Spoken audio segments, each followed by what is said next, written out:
잠금 해제로 이어갑니다. 우리 시장 지금 오전 10시 지나가고 있습니다. 양시장은 좀 혼조세를 보이고 있는데요. 코스피 시장 안에서 어제 돌아왔던 외국인 투자자 다시금 매물을 좀 출회하고 있습니다. 미국 시장처럼 회복을 좀 반복해 주다가 결국에는 상승장 그려줄 수 있을지 좀 궁금한 상황인데요. 지금 우리 양시장 좀 혼란스러울 때일수록 이 종목별 대응이 중요할 것 같습니다. 오늘 주목해보면 좋을 종목들 이분 모시고 자세히 이야기 나눠보겠습니다. 나도 투자자문의 이재규 본부장님 나와주셨습니다. 본부장님 어서 오세요. 안녕하세요.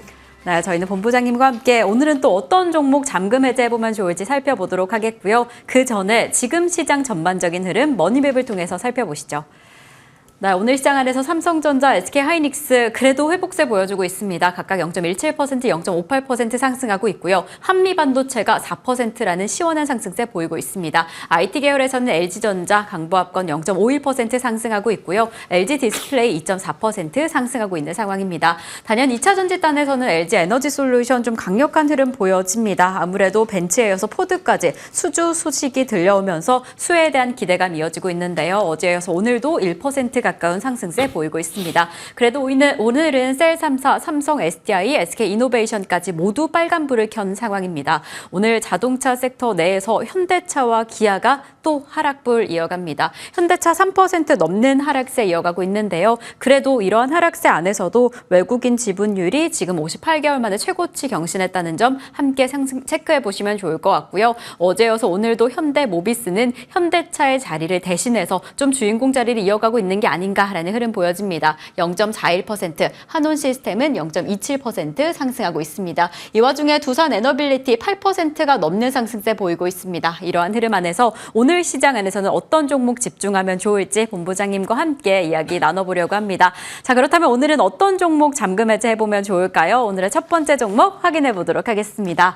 자, 저희가 오늘 확인해 볼 종목은 바로 디어유입니다. 아무래도 K-팝 열기와 함께 더 힘을 낼 것이다라고 보고 있습니다. 이 디어유는 팬들을 위한 커뮤니케이션 플랫폼인데요. 어떤 키워드로 살펴보면 좋을지 디어유 첫 번째 키워드 살펴보겠습니다. 첫 번째는 영업이익률입니다. 디어유 영업이익률 지금 어떤 상황일까요?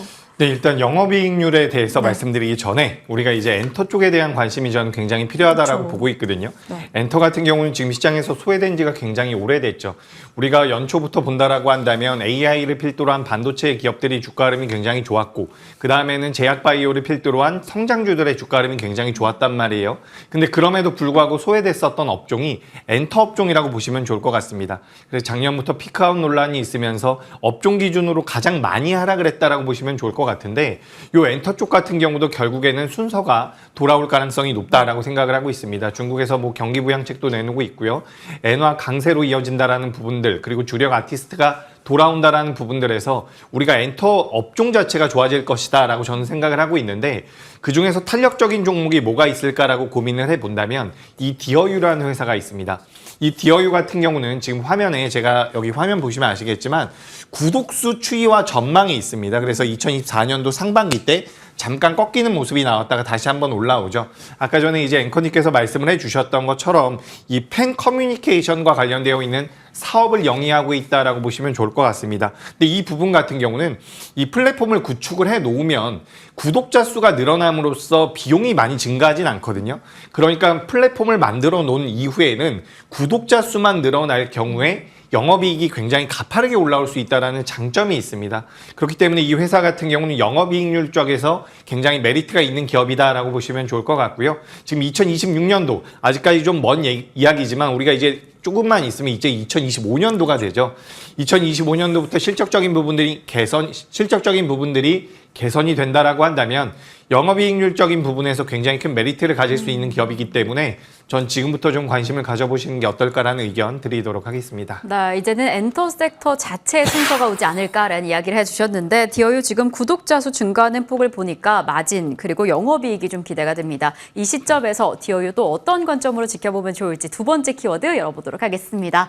자, 두 번째 키워드는 글로벌 시장입니다. 단연 또 K-팝 관련된 사업이다라고 하면 이 글로벌 시장 안에 좀 기대가 되는데 지금 어떠한 상황일까요? 네, 일단 앞서 말씀드린 내용에서 어떻게 보면 이어지는 내용이죠. 그렇죠. 구독자 수가 증가하게 된다라고 한다면 회사의 수익성이 좋아진다라는 부분인데 결국에는 구독자가 늘어나기 위해서는 해외 사업에서의 뭐 좋은 성과를 내야 된다라는 부분이 우리가 중요한 포인트로 생각을 해볼 수 있을 것 같습니다. 지금 보시면 디어유 같은 경우는 구독자 비중이 해외 비중이 72% 정도가 되고요. 우리나라가 이제 28% 정도가 되는데 지금 이제 9월 달과 8월 달에 우리나라뿐만 아니라 해외에서 이 팬 커뮤니케이션 플랫폼을 런칭을 했다라고 이야기가 되고 있어요. 우리가 버블이라고 이야기를 하는데 지금 일본 쪽과 미국 쪽에서는 런칭이 된 상태거든요. 그래서 국내외적으로 글로벌 스타들이 계속해서 이런 IP가 요 디어유의 플랫폼으로 들어오면서 수익성 구조가 굉장히 가파르게 개선될 가능성이 높다라는 말씀을 드리고 싶습니다. 결국에는 구독자가 올라오면서 그에 따른 매출이 잡힌다라는 건데 해외 진출을 통해서 구독자가 늘어날 가능성이 높다. 이 부분에 우리가 좀 집중을 할 필요가 있다라는 말씀을 드리고요. 디어유 같은 경우는 대주주가 SM과 JYP입니다. 어쨌든 엔터 쪽과 많이 엮여 있는 부분이라는 것을 좀 인지를 하셨으면 좋겠고 9월 달에 이제 우리나라 가수들 같은 경우도 강력한 IP를 가지고 있는 가수들 같은 경우도 이 팬 커뮤니케이션 플랫폼에 입점을 하기 때문에 그에 따라서 실적이 이제 4분기부터는 개선될 가능성이 높다라는 말씀을 드리고 싶습니다. 그리고 뭐 SM이라든지 JYP의 신인 그룹들 같은 경우도 여기에다가 런칭을 할 것이라는 이야기가 나오고 있기 때문에 이 부분들로 인해서 구독자 수가 늘어날 가능성이 높다. 결국에는 해외 진출 쪽에 대한 모멘텀. 게다가 여기 보시면 아시겠지만 중국과 일본이 굉장히 많은 비중을 차지하고 있거든요. 중국 같은 경우도 이제 과거에는 중국이 경기 부양을 한다라고 한다면 우리나라 엔터주들도 많이 움직임이 나왔었죠. 경기 부양을 한다라는 이야기도 있고요. 엔화 같은 경우도 일본 같은 경우도 지금 비중이 굉장히 높은데 엔화 강세가 나올 가능성이 굉장히 높죠. 엔화 강세가 이어진다라고 한다면 우리나라 엔터 기업들 그리고 디어유 같은 경우도 수익성이 좋아질 가능성이 높다라는 말씀 드리면서 해외 진출을 통한 뭐 수익성 개선 이렇게 정리를 해보시면 좋을 것 같습니다. 네, 사실 디어유 저도 좀 생소했는데 이렇게 해외 시장에서 오히려 더 인기를 끌고 있는 모습, 구독자층이 탄탄하게 늘어나고 있는 모습이 확인이 되고 있습니다. 그렇다면 이러한 기세로 어떤 세 번째 키워드 잡아보면 좋을지 바로 열어보도록 하겠습니다. 네, 바로 신사업입니다. 이렇게 구독자가 확보됐다라고 한다면 사업 영역을 좀 확장시킬 수 있을 텐데 지금 어떤 영역으로 좀 뻗쳐가고 있을까요? 네, 일단 이 아티스트들이라고 이야기를 많이 하더라고요. 이 IP를 이용해서 매출을 사업을 다각화하는 거죠. 우리가 예전에 뭐 웹툰이라든지 이야기를 할 때 IP를 이용해서 사업을 확장한다라는 이야기가 있듯이 예를 들어서 이제 이 디어유 AI 펫이라든지 그러니까 아티스트가 직접 디자인하고 뭐 상품화한 부분들과 이런 부분들을 이용해서 팬들에게 어떻게 보면 매출을 불러일으키는 구간이죠. 그러니까 우리가 예를 들어서 이모티콘을 이용한다라고 하더라도 어떤 아티스트가 거기에 들어가 있다라고 한다면 팬들 같은 경우는 그걸 이용할 가능성이 굉장히 높겠죠. 네. 그렇기 때문에 이런 부분들이 앞으로 다각화가 된다라고 한다면 앞서 말씀드린 구독자 서비스에서 추가적으로 사업 구조가 늘어날 가능성이 높다라고 보시면 좋을 것 같습니다. 어쨌든 이 사업 구조 같은 경우는 아티스트들과 팬들과의 그런 관계를 이용한다라고 하긴 좀 그런데 이런 부분들을 공략하기 때문에 어쨌든 수익성으로 직결될 가능성이 높다. 저는 그렇게 보고 있기 때문에 지금부터 이제 2026년도까지 실적적인 부분에 대한 기대감, 업황의 바닥에서의 반등 노려본다라고 한다면 저는 매력적인 투자처가 되지 않을까라고 생각이 돼서 디어유 말씀드리도록 그럼 가격 하겠습니다. 전략은 좀 어떻게 될까요? 목표가는 27,500원이고요. 손절가는 19,000원으로 의견 드리겠습니다. 네, 좋습니다. 이렇게 굿즈가 상품화되면서 추가적인 수익까지 기대가 되는데요. 디어유 목표가 27,500원 잡아주셨습니다. 얼마나 상승하게 될지 함께 지켜보시면 좋을 것 같습니다. 자, 그럼 저희는 계속 이어서 두 번째 종목 잠금 해제해보도록 하겠습니다. 오늘 만나볼 두 번째 종목은요. 진성 TLC입니다. 이제 대선이 정말 얼마 남지 않았습니다. 네. 3주도 채 남지 않은 상황인데 진성 TLC는 어떤 후보가 당선이 돼도 수혜주가 될 것이다 라는 이야기가 나오고 있습니다. 그렇다면 어떤 키워드 공략해보면 좋을지 첫 번째 키워드 열어보겠습니다. 자, 바로 첫 번째 키워드는 캐터필러입니다. 캐터필러 또 세계적인 중장비 제조 업체인데 이와 관련해서 최근에 크게 상승하고 있는 캐터필러와 관련해서 어떤 관계가 좀 있을까요?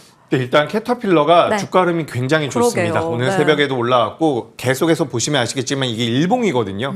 우상향을 계속해서 만들어가고 있는데 캐터필러와 이 진성 TEC 같은 경우는 협력 관계에 놓여 있다라고 보시면 좋을 것 같습니다. 그래서 우리가 이 지금 미국 쪽에서 대선이 진행이 되면서 인프라 투자를 하겠다라는 이야기들 많이 나오고 있는데 사실 이번 대선 이후에도 인프라 투자가 있겠지만 그 전에도 인프라 투자를 계속해서 하고 있는 부분들이 있거든요. 그렇기 때문에 이제 캐터필러의 주가 흐름이 계속해서 긍정적이라고 보시면 좋을 것 같은데 진성 TEC 같은 경우는 이 캐터필러 쪽에다가 주력 제품을 납품하고 있다라고 보시면 좋을 것 같습니다. 그래서 캐터필러가 어쨌든 전 세계적으로 글로벌 건설기계 점유율이 1위인 기업이고요. 여기서 이제 캐터필러의 매출과 영업이익이 올라온다라고 한다면 우리 진성 TEC 같은 경우도 실적이 개선될 가능성이 굉장히 높겠죠. 그렇기 때문에 이런 부분들을 좀 고려해 보시면 좋을 것 같고요. 지금 현재 시가총액이 2천억에 못 미치고 있는 상황인데 영업이익이 500억이 넘어간다라고 보시면 좋을 것 같아요. 그렇기 때문에 이 기업 같은 경우는 저평가가 되어 있다라고 보실 필요도 있고요. 여기 보시면 아시겠지만 캐터필러 쪽으로 매출이 나오고 있는 비중 자체가 60%에 육박을 하고 있거든요. 그렇기 때문에 주가 흐름이 캐터필러와 굉장히 비슷하게 흘러가는 특성이 있습니다. 근데 최근에 이제 캐터필러 강세가 나왔음에도 불구하고 진성 TEC 같은 경우는 주가 흐름이 상대적으로 좋진 못했거든요. 근데 이 부분들이 어느 정도 간극이 없어지지 않을까라고 생각이 되기 때문에 저는 캐터필러라든지 미국 쪽에 대한 수혜 받을 수 있다라는 의견 드리면서 좀 짧게 정리 드리자면 네.